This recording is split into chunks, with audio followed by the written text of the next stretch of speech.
Internet. Humble Among here with another Patreon stream recap video. This time about the Great Milenko Saga. And once again, we are doing this live. This time, hopefully, with sound. Screwed that one up. If you scrolled to 5 minutes in the last video, I do realize that I fucked up and I turn on the sound. Anyway, so let's get into the chat. I'm going to try to pay more attention to the chat this time, because I didn't realize until the very end that some of you were actually talking to me. So, let's see how.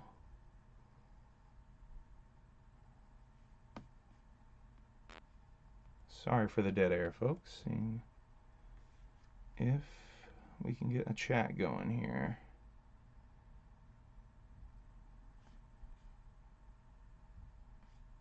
Perhaps not.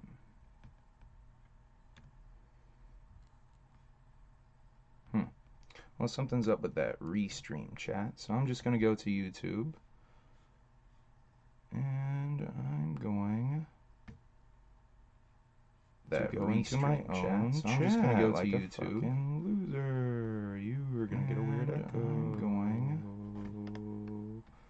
Okay, to go into my. Okay. Sorry, y'all. Sorry, y'all. This is taking a little bit longer than I thought. Okay. We muted it. All right.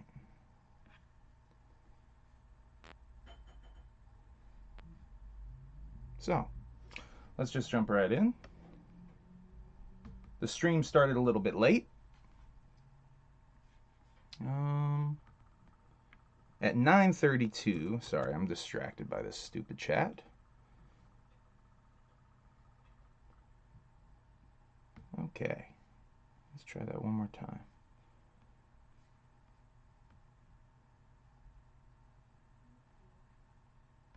Yo, chat. Come on, chat. You can do it. Yay, we're in the chat. Okay. So the stream started late at 9:32. Not too bad, but late nonetheless. All right, let's get into these bad boys. Did I mention the stream started late yet? It was delayed a day, so it was extra late. Julian Raymond, I guess, couldn't be on Monday night, so they delayed it until Tuesday. So yeah, Julian, in case you didn't know, is VP of A&R of Hollywood Records, who signed the Insane Clown Posse. Really, they took the contract away from Jive Records, bitch-ass Jive Records, as ICP often refers to them. And yeah, they said that they were trapped in a 5-album deal on Jive. I don't know if that information has ever made the light of day, especially because Shaggy seemed a bit nervous saying that out loud and immediately mentioned breaking an NDA, or said that he couldn't talk about that. So that was interesting. 5 albums on Jive. That would have been interesting if they had to do 5 albums, because that would have finished the Joker card deck and then some, I guess. Because, you know, Riddlebox being the 3rd Joker's card. Do the math, folks. Anyway. Or maybe they even had Hell's Pit planned out that far. Interesting. Maybe they did have Hell's Pit planned out that far. Anyway.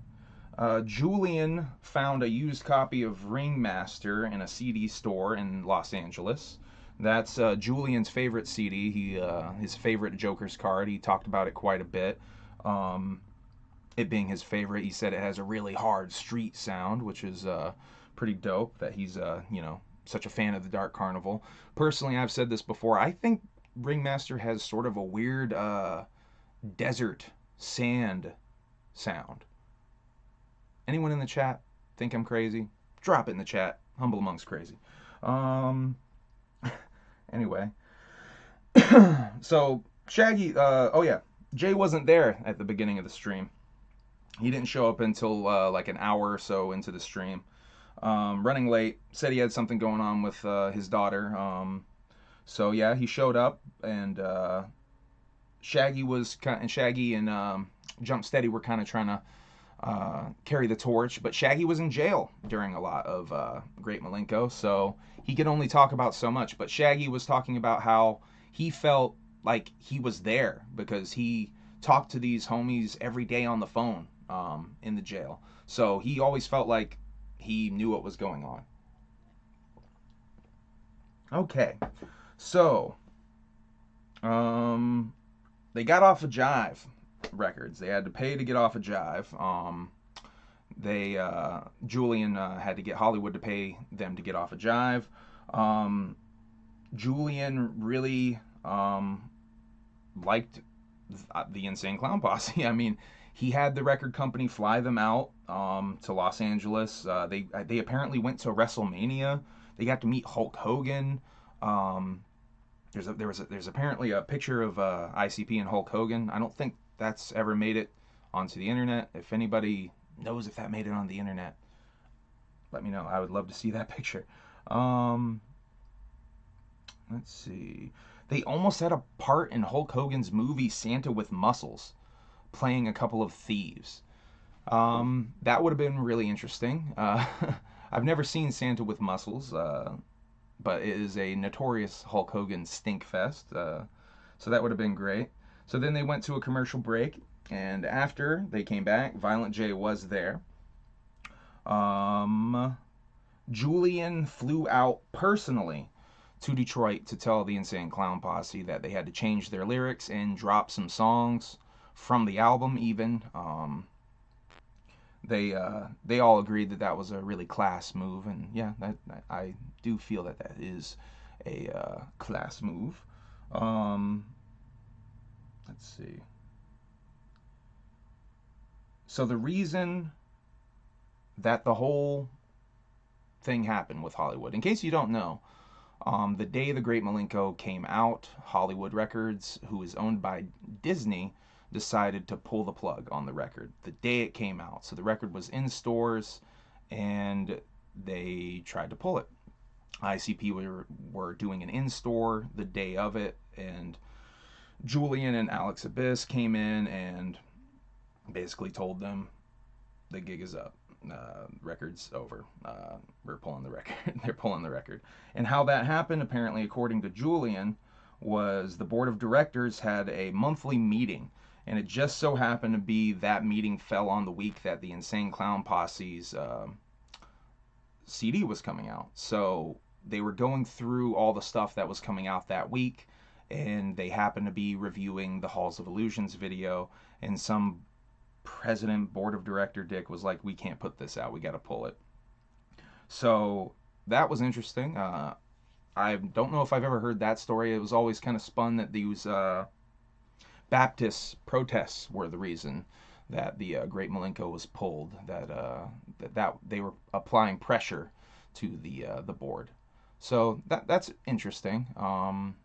Yeah, a lot of new little nuggets were popping out during the stream, stuff like that. Or maybe they're not new. Maybe I've just never heard this stuff before. Let me know in the chat. Um, let's see. So basically, it ended up being it would cost another record label $790,000 to buy ICP's record contract to get them off of Hollywood. And they shopped around. They went to Interscope.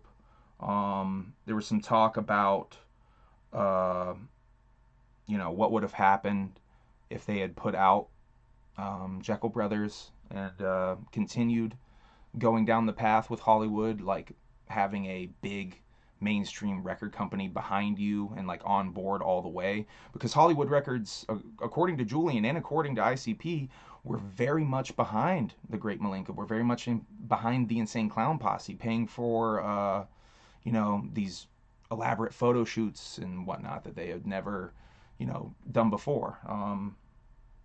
Yeah, so like there was money behind it. Their video budget. Let's see. They talked about their video budget was $350,000, and they spent $150,000 on just one music video, which I would assume is Halls of Illusions. They didn't say which one. Um, but yeah, they were just talking. Jay was talking about how insane it is to be uh, like trying to tell someone in this day and age, like, yo, I spent fucking $150,000 on a music video back in the day, because motherfuckers aren't spending that kind of money on music videos. It seems ridiculous. I mean, you can make a feture film, you can make a couple feature films for $150,000 these days. So that was interesting talking about that budget kind of stuff. Let me see. I might have accidentally skipped over some things. Let me do a little quick backtracking. Um, yeah, I'm hitting everything. Okay. Julian said it was the highest charting album in Hollywood Records history, even though they pulled it the first day. Even going afterward, stuff that went out after. So that's really interesting that the record, um, even with being pulled, ended up being the highest charting album in the history of Hollywood Records. I think that says a lot. I think that says that they messed up by dropping the Insane Clown Posse. But ICP wins in this scenario because they get paid twice for the same record. They get paid $1 million by Hollywood, and then they get paid another $1 million by Island for the same record. Island has to pay that $790,000 fee on top of that $1 million, but ICP gets $2 million for the same record, which is pretty dope that they were able to flip the same record twice. I don't know if you can name many acts in music who flip the same record twice. And they get all the free publicity, which I found it really funny. They were talking about Alex Abyss. They were talking about Alex Abyss taking credit for the PR stunt, I guess, if you will, of the Great Milenko getting pulled the first day. Excuse me. It apparently was Julian's lawyer who had the idea of leaking the story, and yeah, good old Double A took credit for it. There was a little bit of talk about Double A. Julian asked whatever happened to Alex, which, you know, that's a whole interesting thing that I should maybe explore in a video one day, because I feel like the details of the whole Alex Abyss thing kind of just came out on one of those recent streams. They didn't really talk about too much with that Double A scenario before that. Anyway, on to the next one. Julian never went back to work for Hollywood Records after that whole ordeal. He felt betrayed. He because you know, this was his pet project. This was his thing. So the fact that they dropped the Insane Clown Posse really, Julian didn't want to work there anymore. He felt betrayed, and that's dope. Julian's so down. You know what I mean? He even brought them to other record company meetings. Brought them to Interscope. And ICP didn't want to do the deal with Interscope strictly because Julian wouldn't be able to get a job at Interscope. They kind of wanted that to be part of the deal, is Julian was going to get a job wherever ICP went, which obviously I don't think Julian got a job at Island, but so they eventually abandoned that. But how weird would it have been if ICP got signed to Interscope? Because, you know, at the time, Interscope to me is like the bastion of edgy music, if you will. They had Nine Inch Nails, they had Marilyn Manson, they you know, they were about to have Eminem through Aftermath, and Dr. Dre, Death Row technically, right? Death Row technically through Interscope as well. So all of this edgy 90s music. Imagine a world where ICP drops the Great Milenko on Interscope, and then they are given their own subsidiary label, Psychopathic Records, on Interscope. And then, I don't know, just a little what if. I don't know. What if Psychopathic was on Interscope? I just created a whole universe where Psychopathic is on Interscope. Anyway, don't let me get into multiverse theory.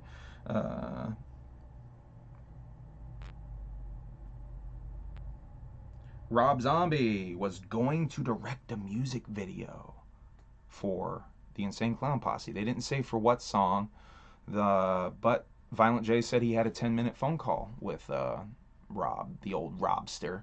Um, that's fucking interesting, man. I would have loved to see what would have came from that collaboration. I like some Rob Zombie stuff. I don't like some other Rob Zombie stuff, but I like the stuff enough to. What am I fucking saying? I like Rob Zombie shit. Um, there's also a quick reference to Wes Craven directing the music video, which even more fucking shocking to me than Rob Zombie. Just a really quick offhanded reference. Violent Chase almost said under his breath like something about Wes Craven. They got on a like that would have been fucking crazy. Then they were talking about Black Blizzard, which was a song they recorded in 2017 that Julian put together with Cheap Trick. Um, Playing the music. Julian wanted to do a song that was very much in the sound of Great Milenko era music. So yeah, they did Black Blizzard, which to me doesn't really sound like Great Milenko. Jay kind of sounds like that era version of Violent J, but Shaggy doesn't sound like that era version of Shaggy to me. The music doesn't really sound like Great Milenko music to me, but Jay does kind of sound like that era Violent J. That's the only thing to me about it that even remotely sounds Great Milenko-esque, though, is the way Jay sounds on it. Um, Leif Garrett wanted to do a documentary about the Dark Carnival. If you guys don't know, Leif Garrett was floating around and became kind of friendly with the Insane Clown Posse. That's right, Leif Garrett, the uh, teeny bopper, 70s teeny bopper there, was trying to make a documentary. I guess he had a deal with some film company and was interested in the Insane Clown Posse enough to approach them about a documentary. Or he approached Julian, I guess, because Jay never even seemed to know about this. They probably would have been into him doing a documentary. Violent J made Alice Cooper do multiple takes to get the intro right because he wasn't happy with the timbre of his voice. He wanted him to get more growly with it. So yeah, Jay had Alice Cooper do multiple takes till he got it right. I think that's fresh that Jay wasn't intimidated by someone like Alice Cooper, and Jay knew what he wanted, and he was just like, "I'm going for it." No, that's not right. Do it again. I think that's fresh as hell because a lot of people would have just been like, "Thank you, Mr. Cooper," after he shat out the very first take. Um, let's see. They mentioned real quick about this is a really random note. I just found this interesting. Jay mentioned about when they make songs back in the day. Oh, they were talking about Ringmaster. Julian brought up how much he loved Ringmaster again, and Jay was talking about in that era how a lot of times they would approach Mikey Clark with the song concept. I think even saying the song was written, and then they would build the beat around the song, sitting with Mikey Clark. So I thought that was really interesting. I don't think a lot of, especially rappers, do that. Build a song around the pre-written lyrics. Uh, Thought that was a really interesting concept. I've definitely like told my producers like, "Yo, I need a fucking beat that sounds like this kind of vibe," and I've told them what kind of song I wanted to write, and like even told them what the concept was, and I'm like, I need a beat to fit this concept, but I've never actually like sat down with a producer and been like, this is what we're gonna do. Like that would actually be kind of fresh. Michael, I miss you. um,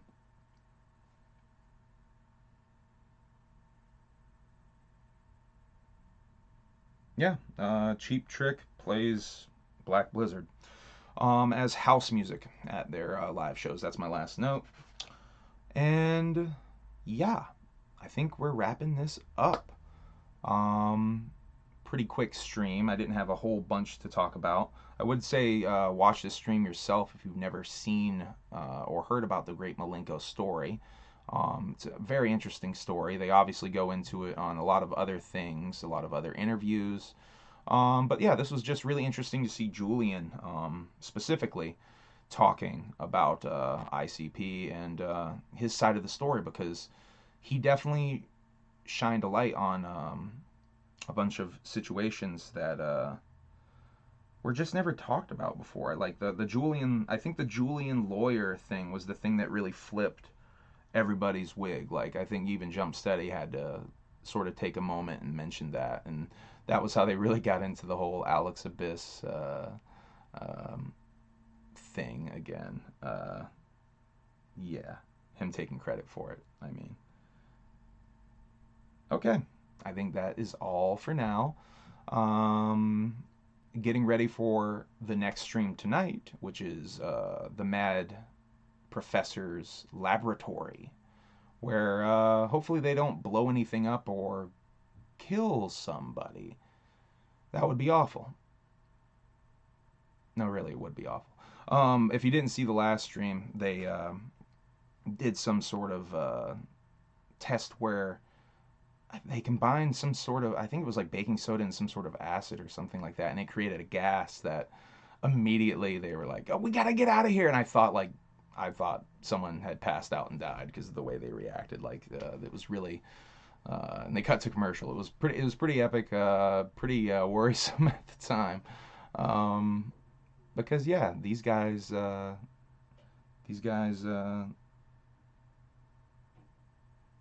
just don't want anyone to get hurt. You know, like it's all fun and games till someone gets hurt, guys. You know what I mean? Anyway, I think that we're wrapping up this stream. I'm getting a little bit ranty and wandery here with my speaking, so we're gonna end it right now. No one in the chat, or at least the chat's not working. I'm not sure what's going on with this chat. I think this thing's broken. Um, like the video, subscribe, share my stuff, I guess. Check Humble Among out on streaming services. I don't promote my music enough on here. I do make music. Wonderland coming soon. Wicked Shit album for kids. What do y'all know about that? Humble Among out. Peace. Whoop whoop.